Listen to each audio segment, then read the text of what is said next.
السلام علیکم ورحمۃ اللہ وبرکاتہ۔ دوستوں، آج کا ٹاپک ہے کیا ہر قوم میں اللہ نے اپنے نبیوں کو بھیجا ہے؟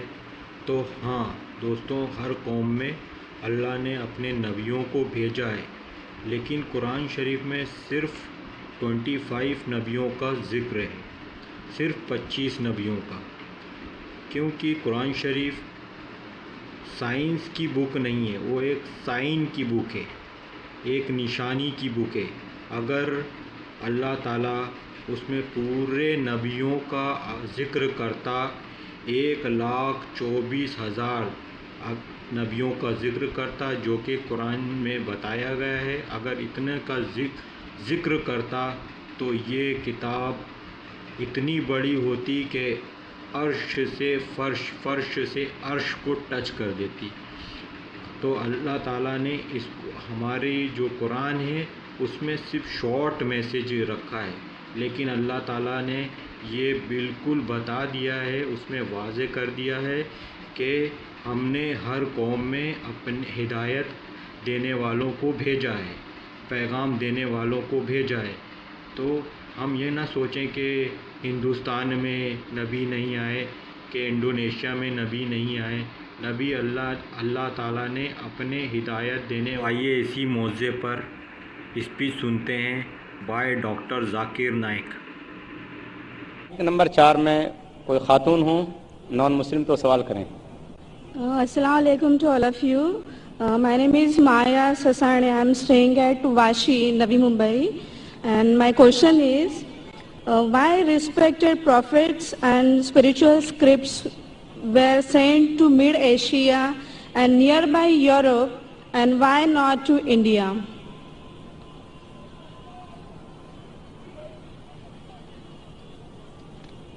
بہن کا سوال ہے کہ پروفیٹس مڈ ایشیا میں بھیجے گئے ہیں، یورپ میں بھیجے گئے، دیگر ممالک میں بھیجے گئے، انڈیا میں کیوں نہیں بھیجے گئے؟ انڈیا میں کیوں نہیں؟ قرآن مجید میں صاف طور سے لکھا ہے، صاف طور پہ سورہ رعد میں سورہ نمبر 13 آیت نمبر 7 میں وَلِكُلِّ قَوْمٍ ہَادٍ، ہم نے ہر قوموں میں ہدایت دینے والا بھیجا ہے۔ صاف طور پہ لکھا ہے کہ اللہ سبحانہ و تعالیٰ نے ہر قوم میں پیغمبر بھیجا، اور حدیث میں آتا ہے کہ محمد صلی اللہ علیہ وسلم فرماتے کہ اللہ سبحانہ و تعالیٰ نے ساری دنیا میں 1,24,000 پیغمبر بھیجے، لیکن نام سے ذکر قرآن مجید میں صرف 25 کا ہے۔ نام سے ذکر قرآن مجید میں صرف 25 کا ہے، لیکن قرآن مجید میں اللہ تعالیٰ فرماتے ہیں سورہ غافر میں سورہ نمبر 40 آیت نمبر 64 میں کہ کچھ پیغمبر کے بارے میں ہم ذکر کرتے ہیں، کچھ پیغمبر کے بارے میں نہیں۔ تو سارے پیغمبر کا ذکر کرنا قرآن مجید میں ضروری نہیں، تو یہ قرآن مجید اتنی بڑی کتاب ہو جاتی ہے، بلڈنگ سے بھی بڑی۔ اتنی چھوٹی کتاب جب آج اکثر انسان نہیں پڑھتے، تو اللہ تعالیٰ نے یہ Quran Majeed telegraphic message short میں انسانیت کو ہدایت دی ہے، it's a telegraphic message, لیکن اس میں یہ کہا گیا ہے کہ ہر قوم میں ہم نے پیغمبر بھیجا، ہر قوم میں، تاکہ کوئی یہ نہیں کہہ سکے کہ مجھے پیغام نہیں ملا۔ انڈیا میں بھی اللہ نے پیغمبر بھیجے ہیں، نام سے ہم ان کا ذکر نہیں جانتے، نام سے ان کا ذکر قرآن مجید میں نہیں ہے، لیکن ایک بات میں ضرور کہنا چاہوں گا کہ جتنے پیغمبر، آخری پیغمبر محمد صلی اللہ علیہ وسلم کے پہلے آئے، ان کا پیغام محدود تھا صرف ان لوگوں کے لیے جہاں ان نے پیغام دیا۔ جتنے پیغمبر بھی آخری پیغمبر محمد صلی اللہ علیہ وسلم کے پہلے آئے، ان کا پیغام محدود تھا صرف ان لوگوں کے لیے، لیکن کیونکہ محمد صلی اللہ علیہ وسلم آخری پیغمبر ہے اور اس کے بعد کوئی بھی پیغمبر نہیں آئیں گے، اس کا ذکر ہے سورہ احزاب میں سورہ نمبر 33 آیت نمبر 40 میں کہ محمد صلی اللہ علیہ وسلم آخری پیغمبر ہے۔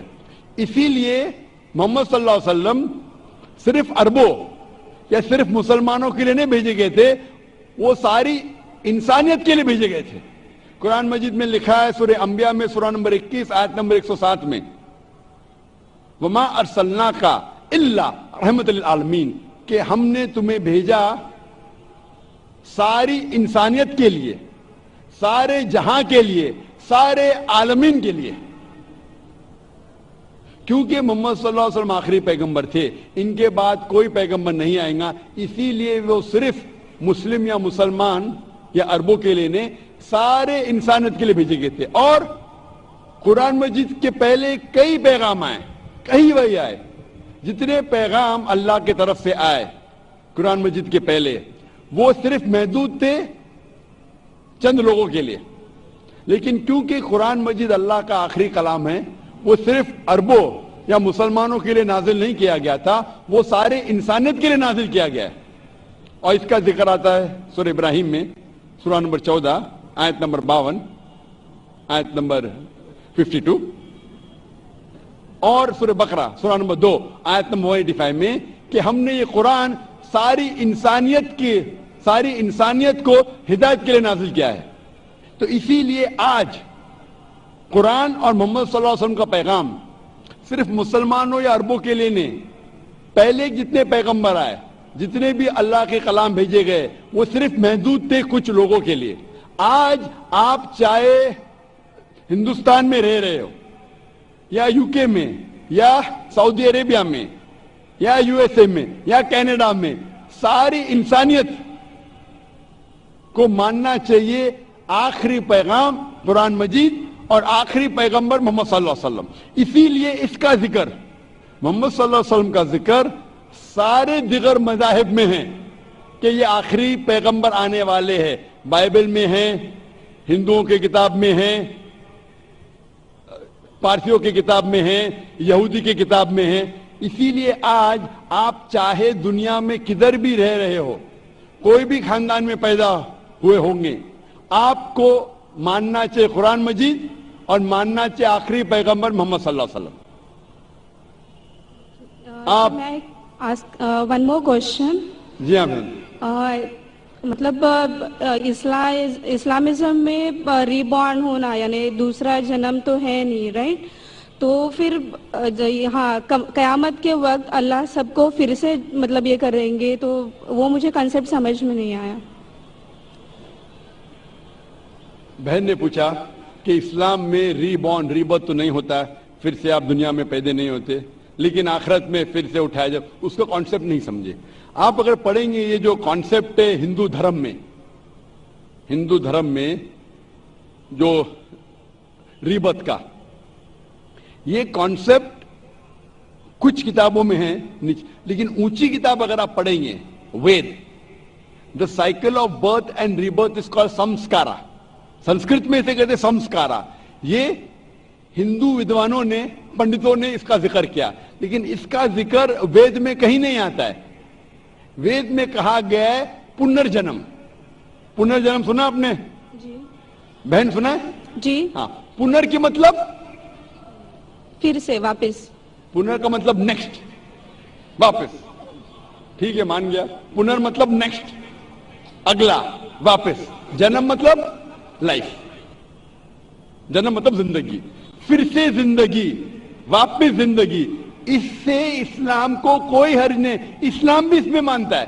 اسلام میں بھی اللہ تعالیٰ فرماتے سورہ بقرہ میں کہ اللہ تعالیٰ نے آپ کو زندگی دی، پھر موت دی، پھر سے زندگی دی۔ یعنی اسلام میں بھی ہم مانتے کہ ہمارا پنرجنم ہوگا، لیکن ایک بار، وہ آخرت میں۔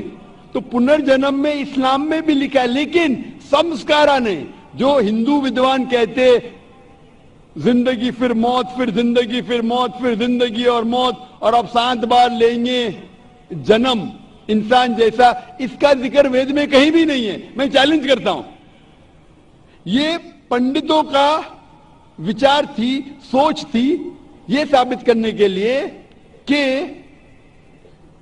کچھ بچے پیدا ہوتے بیمار، کچھ پیدا ہوتے اچھی صحت کے ساتھ، کچھ بچے پیدا ہوتے اپاہج، کچھ اچھی صحت کے ساتھ، کچھ امیر کچھ غریب۔ تو خدا بھگوان انجسٹ نہیں ہو سکتا۔